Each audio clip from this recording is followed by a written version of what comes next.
Saludos, vamos a continuar con nuestra clase de física. En esta ocasión vamos a desarrollar el capítulo 13. Aquí vamos a cubrir la sección 13.1, 13.2 y 13.3. Empezamos con la 13.1. Para esto vamos a hacer un ejercicio mental.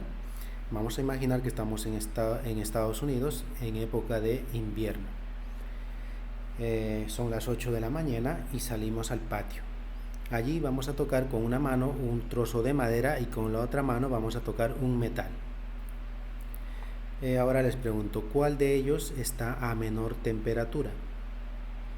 Bueno, la experiencia y la lógica les va a decir que el metal está a menor temperatura. Se siente más frío. En realidad, ambos materiales, la madera y el metal, se encuentran a la misma temperatura. Esto debido a que ambos materiales estuvieron expuestos durante toda la noche a la misma temperatura. Así que ambos deberían estar a la misma temperatura. Entonces, ¿cómo explicamos el por qué nuestras manos sienten temperaturas diferentes? La razón es que nosotros no somos sensibles a medir temperatura. Somos sensibles a medir la transferencia de calor. Cuando tocamos la madera, nuestra energía térmica, porque nos encontramos a mayor temperatura que la madera, nuestra energía térmica se transfiere hacia la madera. Pero la madera no es un buen conductor térmico, así que no recibe mucha energía. Por eso se siente una temperatura templada. En cambio, cuando tocamos el metal, nuestra energía térmica fluye hacia el metal. El metal es un buen conductor térmico, así que absorbe con facilidad nuestra energía. Y eso nos da la sensación de frío, el hecho de que estamos perdiendo energía térmica con facilidad. Entonces nosotros no somos sensibles a la temperatura, sí a cómo se transfiere la energía térmica. La definición científica de la temperatura está más relacionada a la energía cinética de las partículas que componen cierto material. Para medir la temperatura, pues tenemos los termómetros, ¿no? Tenemos una gran variedad de termómetros. Esto debido a que la temperatura define muchas propiedades de los materiales. Por ejemplo, aquí tenemos dos metales alineados a una temperatura T⁻⁴, que podría ser temperatura ambiente. Si incrementamos su temperatura, estas varillas se arquean. ¿Debido a qué? Debido a que ha ocurrido una expansión lineal de estas varillas. El hecho de incrementar la temperatura ha producido un incremento en la longitud. Ambos se han incrementado su longitud, pero el material azul incrementó más. Por eso es que se arquea estas dos varillas, ¿no? Entonces, en base al arco de estas dos varillas, podemos determinar con precisión la temperatura a la cual se encuentran. Sería una forma de medir temperatura en base a la expansión. En los termómetros de mercurio sucede algo similar. Cuando la temperatura del termómetro es temperatura ambiente, pues vamos a ver en la escala del termómetro que estamos a 20 grados centígrados. Pero si incrementamos la temperatura, vamos a ver que la línea de mercurio empieza a subir. ¿Por qué sube? Porque se está produciendo una expansión volumétrica. Lo mismo con los termómetros de alcohol, ¿no? Entonces la temperatura define el volumen de ciertas sustancias produciendo expansiones.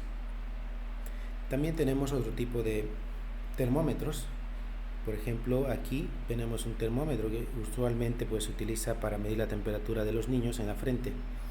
Si el niño se encuentra a una temperatura de 40 grados, pues esta zona se ilumina. Eso implica que el material que se encuentra en esta zona es sensible a los 40 grados y a esa temperatura empieza a producir cierta luz, ¿no? Por eso vemos esta zona iluminada, y lo mismo para las demás zonas.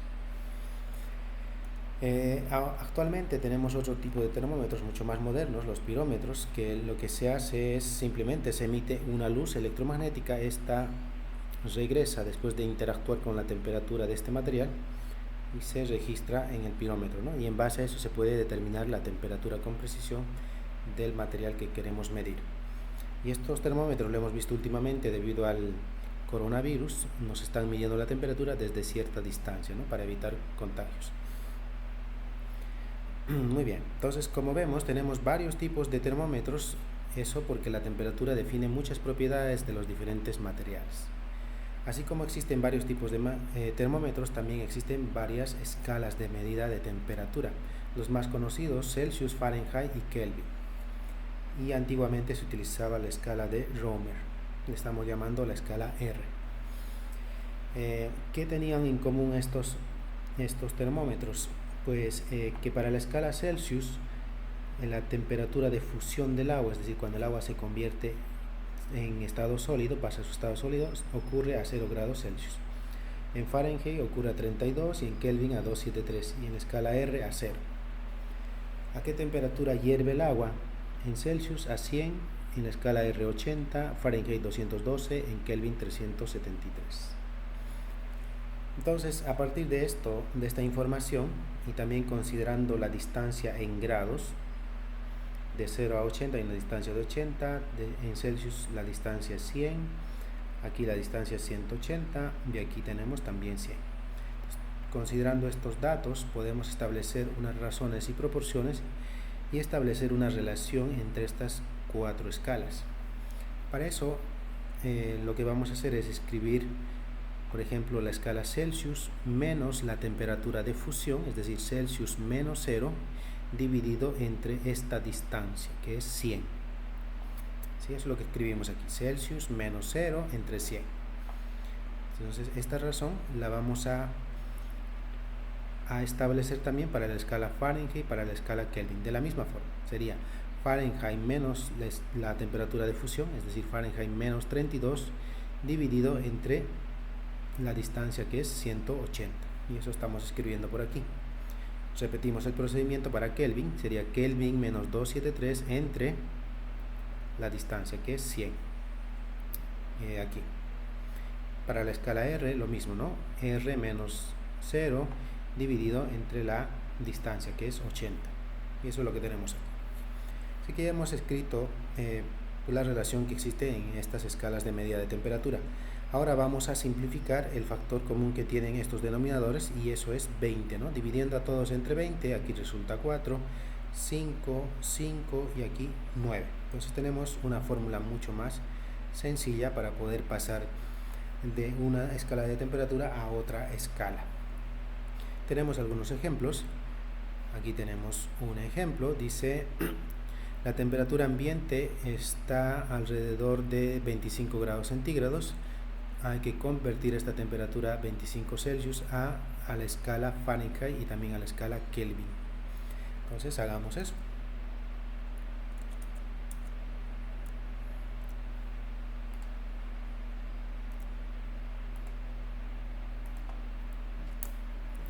Muy bien, entonces vamos a escribir la fórmula que acabamos de establecer. Celsius sobre 5 igual a Fahrenheit menos 32 sobre 9.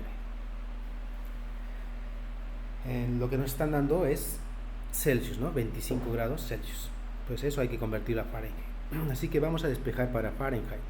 Vamos a pasar este 9 al otro lado. Sería 9 Celsius sobre 5 igual a Fahrenheit menos 32.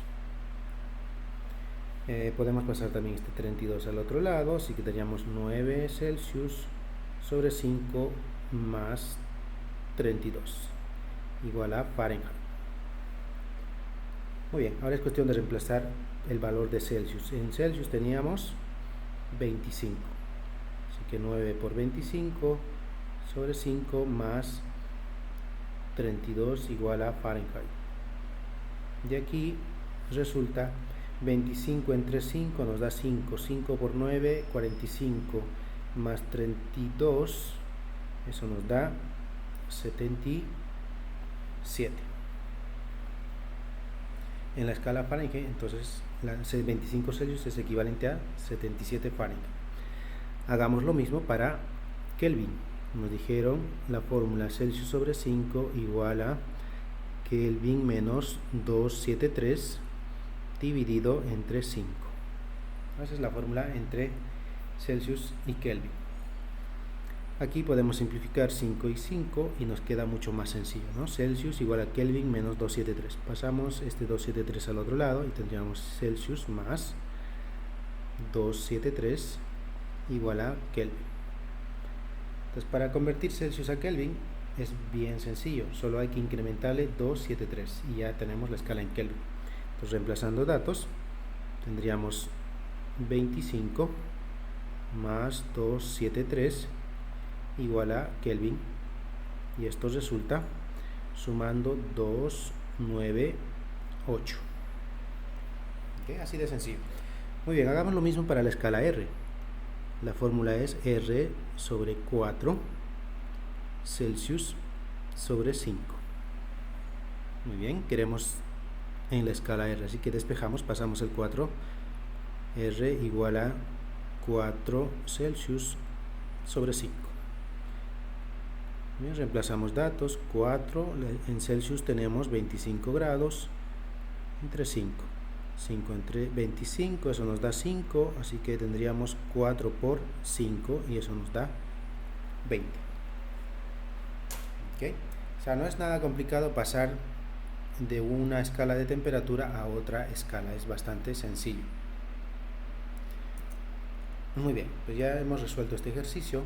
En el ejercicio 13.2 nos están hablando de la escala R. En la escala R dice que la temperatura de fusión del agua es 0 y la temperatura de ebullición es 80, lo que nosotros habíamos escrito aquí. Entonces, a partir de esta información hemos escrito esta fórmula que está relacionada a las otras escalas y se reduce a esto, ¿no? Así que esto es lo que utilizamos.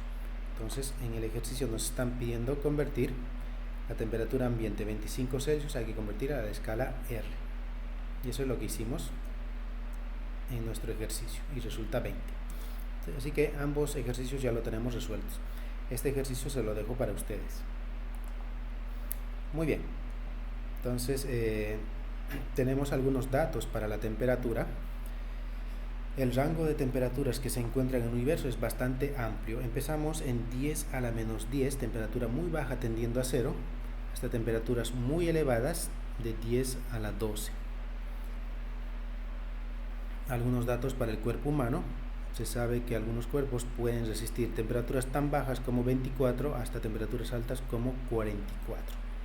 Experimentalmente en los laboratorios en MIT se logró alcanzar una temperatura de 4.5 por 10 a la menos 10 Kelvin. En una universidad en Finlandia se logró alcanzar una temperatura incluso más baja, 1 por 10 a la menos 10. Hay algunos lugares muy fríos en nuestro planeta que alcanzan temperaturas hasta de menos 89 grados Celsius. ¿Okay? Son esos algunos datos. Entonces, como vemos, la temperatura tiene un rango muy amplio pues en nuestro universo. Muy bien, entonces pasamos a lo que es el equilibrio térmico y la ley cero de la termodinámica. Vamos a observar las figuras y aquí tenemos una sustancia A, tenemos un termómetro, ¿verdad? Queremos medir la temperatura, para eso ponemos en contacto el termómetro con el material. Ellos comparten sus energías, obviamente el objeto que está a mayor temperatura transfiere parte de su energía y llegan a una temperatura de equilibrio. Cuando están en equilibrio, el termómetro mide la temperatura. ¿Okay? Y resultó 22.5 grados. Lo mismo hacemos para el objeto B y también resulta que la temperatura es 22.5 grados. Ahora cogemos ambos objetos y los ponemos en contacto térmico. Ambos tienen la misma temperatura. Estos objetos son diferentes sustancias, diferentes masas, diferentes tamaños, pero tienen la misma temperatura. ¿Qué es lo que ocurre con sus energías? ¿Qué es lo que ocurre con sus temperaturas? Pues no sucede nada. Dado que ambos están a la misma temperatura, no ocurre transferencia de energía de ninguna parte, porque ya están en un equilibrio térmico, porque ya tienen la misma temperatura. ¿Okay? Entonces, una pregunta conceptual para reforzar el conocimiento. Dice, dos objetos de diferentes tamaños, diferentes masas y diferentes temperaturas se ponen en contacto térmico. Seleccione la mejor respuesta.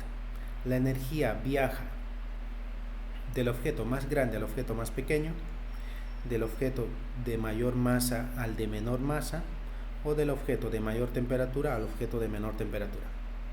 Correcto, la respuesta es la 3. No importa el tamaño, no importa la sustancia, no importa la masa, lo que interesa es la temperatura. Si alguno de ellos se encuentra a mayor temperatura, pues ese objeto va a ceder su energía hacia el objeto de menor temperatura. Muy bien, entonces ya podemos hablar de la expansión térmica.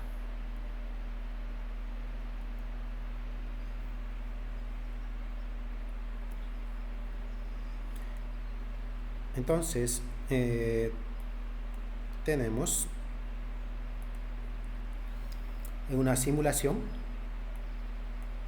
al cual vamos a acceder haciendo clic sobre este enlace y nos lleva a esta simulación. ¿Okay? Lo que tenemos aquí son moléculas de agua que están a una temperatura muy baja, por debajo de 0 Celsius, así que tenemos aquí pues agua en estado sólido, hielo. Y vemos que el hielo tiene moléculas de agua y estas moléculas están oscilando. Claro, la oscilación es muy pequeña, no como se muestra en esta simulación, pero están oscilando. Además podemos observar que hay espacios interatómicos entre estas moléculas. Muy bien, entonces vamos a reducir la temperatura hasta 0 grados Kelvin y vamos a ver qué es lo que sucede. Observen cómo la oscilación, las vibraciones de estas moléculas se van reduciendo, ¿sí?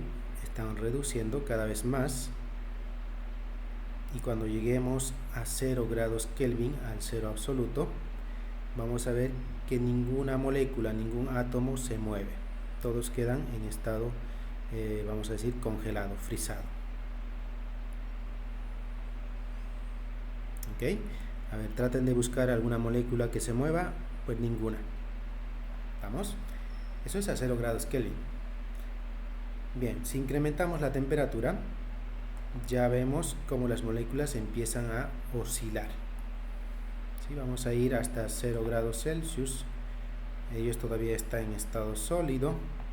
Todavía hay espacios interatómicos, ¿verdad? Como ven aquí hay unos espacios bastante grandes entre las moléculas. Eso hace que la densidad sea menor porque hay espacios interatómicos. Fíjense qué pasa cuando llegamos al estado líquido. Ahí estamos en estado líquido. Estamos por encima de 0 Celsius. Fíjense que los espacios interatómicos ya desaparecieron. No hay más espacios interatómicos. Por tanto, la densidad ahora es mayor. ¿Ok? Si incrementamos mucho más, vamos a llegar a 100 grados Celsius. En 100 grados Celsius, ¿qué sucede? Pues el agua empieza a evaporar. Y cuando se evapora, estas moléculas en estado de vapor tienden a ocupar el mayor volumen posible. Y eso es lo que está ocurriendo ahí. Las moléculas de agua que están en estado de vapor empiezan a ocupar el mayor volumen posible. Entonces, observamos que gracias al incremento de la temperatura, estas moléculas ahora tienen mayor energía cinética. Tienen energía cinética de traslación, también tienen energía cinética de rotación, están rotando. Así que la temperatura está muy relacionada a la energía cinética de las partículas que componen cierto material. ¿Ok? Muy bien. Entonces, volviendo a lo nuestro.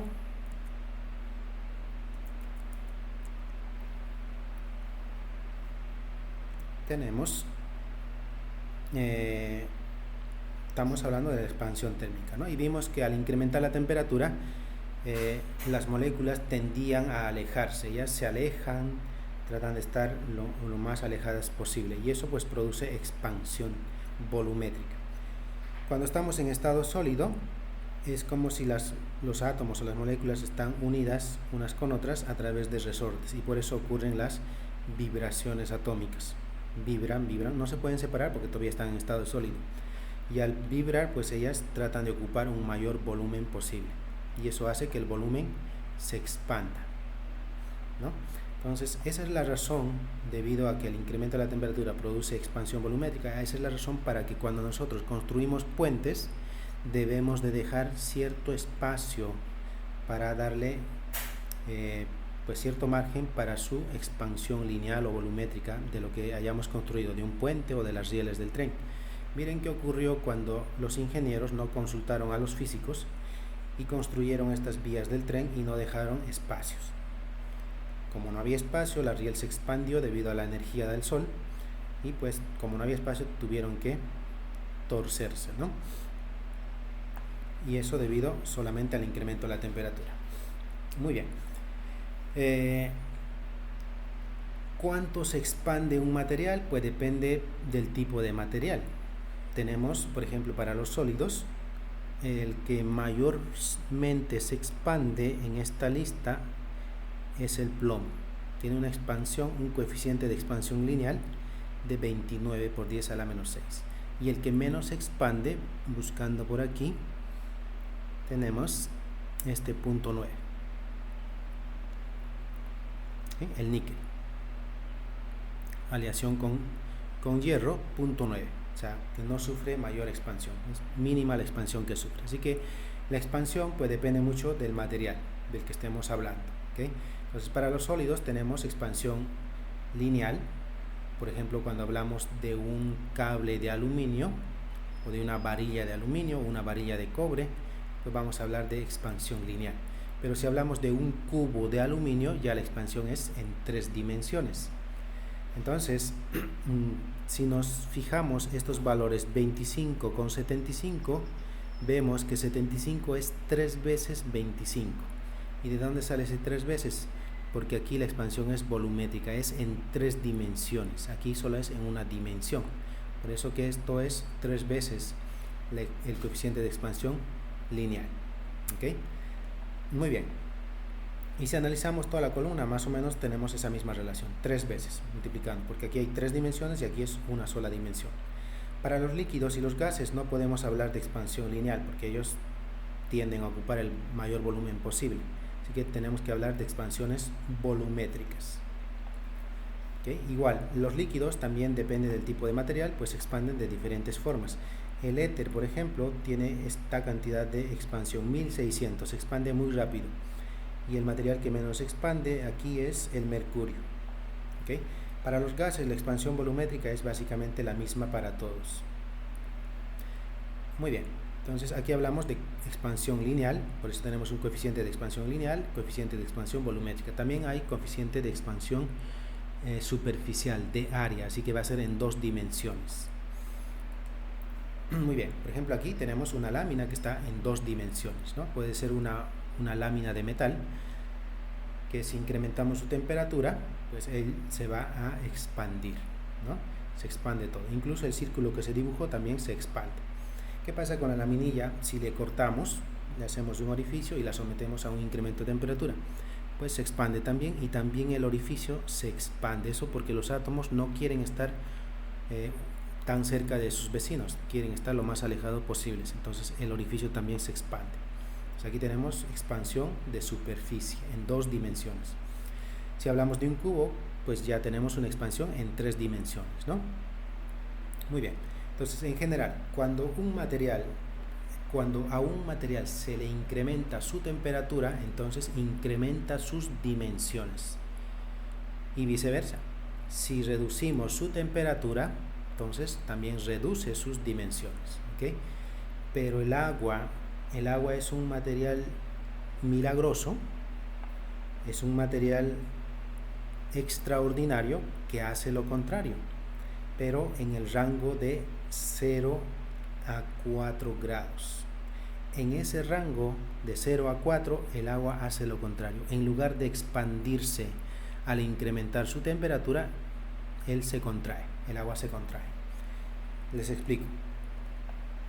Nosotros vimos en la simulación que cuando el agua pasa a su estado sólido, las moléculas de agua tienden a formar estructuras hexagonales con espacios interatómicos bastante grandes. ¿Sí? Aquí tenemos agua a 0 grados en estado sólido. Tenemos estructuras hexagonales con espacios interatómicos grandes, por tanto su densidad es menor. Si lo calentamos a 1 grado, 2 grados, 3 grados, 4 grados, ¿qué pasa? Estas estructuras, este estado sólido se rompe, entonces los espacios interatómicos reducen, ¿no? Aquí tenemos hielo, aquí tenemos agua líquida. Y vemos que en lugar de expandir al incrementar su temperatura, se ha contraído, su volumen es menor. ¿Ve? Hace lo contrario. Entonces, dado que hay espacios interatómicos menores, pues la densidad es mayor. ¿Ok? Y esto, pues ese es el milagro del agua. Si tenemos un lago que está expuesto a una brisa de aire muy fría, vamos a decir menos 5 grados centígrados, ¿qué va a suceder? En la superficie del lago, el agua que está en la parte más superior, pues empieza a decrementar su temperatura y se solidifica, ¿no? Se solidifica, se convierte en hielo, y sabemos que el hielo es menos denso que el agua. Cuando te pones un bloque de hielo en tu refresco o en un vaso de agua, ¿qué pasa? Empieza a flotar. Sucede lo mismo en el lago. El agua se congela, pasa a estado sólido y empieza a flotar. No se va para el fondo. Así que paulatinamente toda la superficie del lago se congela, pero es la superficie y no se congela más abajo, porque si se congelara más abajo, los peces y las plantas que se encuentran en ese lago morirían. Pero ¿por qué no se congela más abajo? Porque el hielo, el agua en estado sólido, es un buen aislante térmico y además que flota. Entonces, pues ese es el milagro del agua, un material bastante extraordinario. ¿Okay? Muy bien, entonces la fórmula general para la expansión, ¿verdad? Con excepción del agua en el rango de 0 a 4 grados centígrados, la fórmula para la expansión lineal es esta: cambio en longitud en una dimensión igual al coeficiente de expansión lineal por la longitud original por el cambio en temperatura. Esto es para una dimensión. Para 2 dimensiones, para expansión para una lámina de metal, por ejemplo, la fórmula es la misma, solo que hablamos de expansión de área. Cambio en área igual a 2 veces alfa. ¿Por qué 2 veces? Porque ahora estamos en 2 dimensiones. Aquí fue 1 alfa, una dimensión, 2 alfa, 2 dimensiones, el área inicial y el cambio en temperatura. Para la expansión volumétrica la fórmula es la misma, solo que hablamos de cambio en volumen. Igual, aquí fue 1 alfa, 2 alfa y aquí es 3 alfa. Volumen inicial y cambio en temperatura. Así que estas 3 fórmulas son básicamente la misma. Entonces veamos un ejemplo. Tenemos, dice, el puente de San Francisco tiene un largo de 1275 metros cuando la temperatura es lo más frío posible. Para el caso del puente, la temperatura más fría es menos 15 grados centígrados y alcanza temperaturas altas hasta de 40 grados centígrados. ¿Cuál es el cambio de longitud entre esas temperaturas? Asuma que el puente está hecho completamente de acero. ¿Okay? Entonces, la longitud del puente es 1275 a menos 15 grados centígrados. ¿Cuánto se va a expandir longitudinalmente cuando la temperatura incrementa de menos 15 hasta 40 grados centígrados? Esa es la pregunta. Pues nada, este ejercicio está bastante fácil, ¿verdad? Aplicamos la fórmula que nos acaban de dar, que eso es cambio en longitud igual al coeficiente de expansión lineal, longitud original por el cambio en temperatura. Entonces, cambio en longitud igual, necesitamos encontrar el coeficiente de expansión lineal para el acero.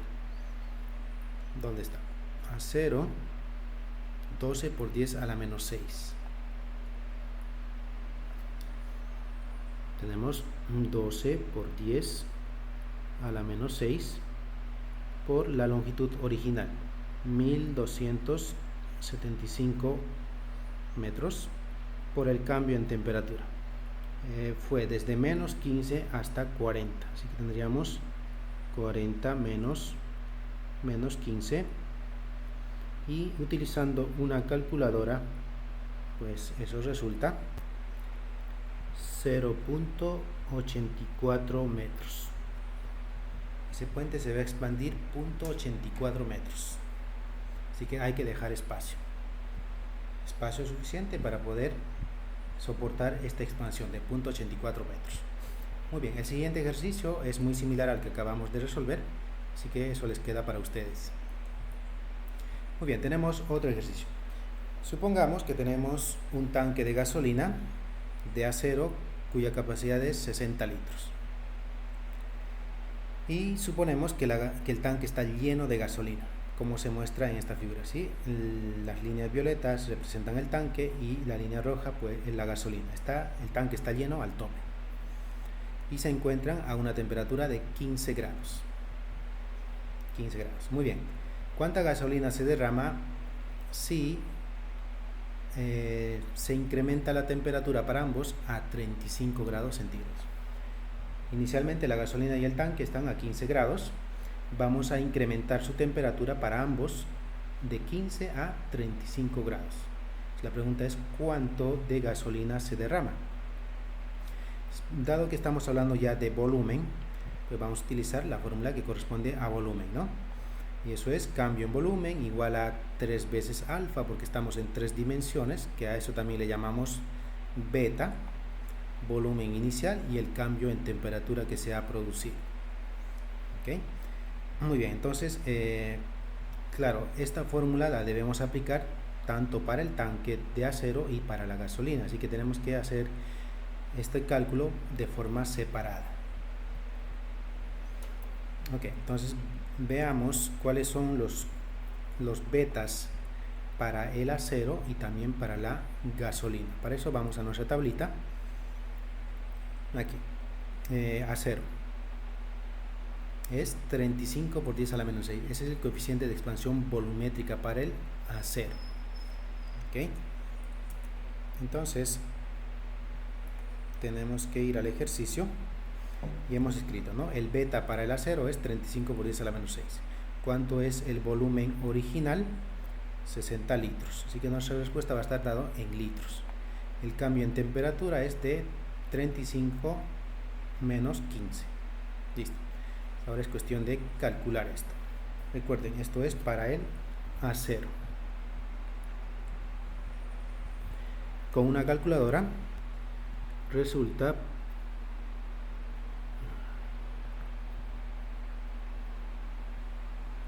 0.042 litros. Hagamos el mismo procedimiento pero ahora para la gasolina. Así que cambio en volumen para la gasolina igual. ¿Cuánto es el beta o el 3 veces alfa para la gasolina? Vamos a la tabla. Aquí en líquidos, gasolina, bueno, aquí petrol 950. Así que el beta para la gasolina es 950. 950 por 10 a la menos 6 por el volumen original que es 60 por el cambio en temperatura 35 menos 15. Utilizando una calculadora, el cambio en volumen para la gasolina resulta 1.14 litros. Así que vean que el volumen del tanque de gas incrementa en 0.042, pero el volumen de gasolina incrementa en 1.4 litros. Eso implica que la gasolina se va a derramar. ¿En cuánto? Pues la diferencia de estos volúmenes. Entonces eso nos da 1.14 menos 0.042. Eso resulta 1.098 litros de gasolina. Esa es la gasolina que se va a derramar. ¿Ok? Muy bien, entonces en resumen hemos calculado los cambios en volumen para el tanque de gasolina utilizando su coeficiente de expansión volumétrica, que es 35 por 10 a la menos 6 para el acero. Lo mismo hicimos para la gasolina. Este tiene mayor coeficiente, por tanto se va a expandir mucho más que el acero, ¿no? Por eso es que se derrama. Hemos calculado los cambios en volumen para ambos como la gasolina se expande más, pues se va a derramar gasolina. Y es en cuanto, pues, la diferencia de estos volúmenes. Muy bien, tenemos otra pregunta conceptual. Bien, aquí nos están indicando que si nosotros cogemos un termómetro de mercurio y lo colocamos rápidamente en agua muy caliente, el nivel del mercurio, ¿qué va a pasar con el nivel del mercurio? Irá hacia arriba brevemente antes de alcanzar la lectura final, irá hacia abajo brevemente antes de alcanzar la lectura final, o no cambiará. Bueno, la respuesta correcta es la 2. ¿Por qué? Porque cuando nosotros colocamos el termómetro de mercurio en agua caliente, lo primero que entra en contacto con el agua caliente es el vidrio, ¿verdad? El vidrio que contiene el mercurio. Así que lo primero que se va a expandir, pues, es el vidrio. Y al expandirse el vidrio, también se expande el orificio donde está el mercurio, por tanto el nivel del mercurio baja ligeramente, brevemente. Luego que el calor logra pasar el vidrio y llega al mercurio, pues entonces el mercurio, al sentir esa energía térmica, ahora se expande y va hasta su lectura, hasta la lectura final, ¿no? Entonces lo que va a ocurrir es la 2. Primero el nivel del mercurio baja porque el cristal se está expandiendo. Luego que el calor logra pasar el cristal y llega al mercurio, pues el mercurio ahora expande y nos da la lectura final. Bien, tenemos otro ejemplo. Nos piden construir un termómetro de cristal con cualquiera de los siguientes fluidos, pero nos están pidiendo hacer un termómetro altamente sensible que nos pueda medir temperaturas, cambios de temperatura bien pequeños. Entonces, ¿qué material, cuál de estas sustancias deberíamos utilizar? ¿Será poner aluminio dentro del termómetro de cristal? ¿O será colocar un material líquido dentro del cristal? Bueno, dentro de las opciones que nos dan, pues básicamente son líquidos, ¿no? Será el mercurio, alcohol, gasolina, glicerina. Pero hay que ver, si queremos tener un termómetro altamente sensible, entonces debemos elegir el material que tenga mayor coeficiente de expansión volumétrica. Así que si ese material entra en contacto con un cambio en temperatura, lo va a detectar con facilidad si su coeficiente de expansión volumétrica es alta. Entonces, entre estos cuatro, ¿cuál tiene mayor coeficiente de expansión volumétrica? Mercurio 1.8, el alcohol 1.12, gasolina 9.6 y la glicerina 4.85. El que tiene mayor expansión volumétrica es la gasolina, 9.6. Así que hagamos un termómetro de cristal con gasolina y ese va a ser un termómetro altamente sensible. Te va a poder detectar probablemente centésimas de cambios de temperatura. Muy bien, otra pregunta. Tenemos dos esferas hechas del mismo metal, y tienen también el mismo radio. Uno de ellos está hueca y la otra está sólida. Ambas esferas se someten al mismo incremento de temperatura. ¿Cuál de las esferas se expande más? Bueno, la respuesta tiene que ver mucho con esta imagen. ¿Cuál de ellas se expande más? Ambas se expanden igual. Así que la respuesta aquí es que ambas se expanden la misma cantidad, ¿okay? La 3. Muy bien, entonces ya podemos pasar a la sección 13.3, gas ideal.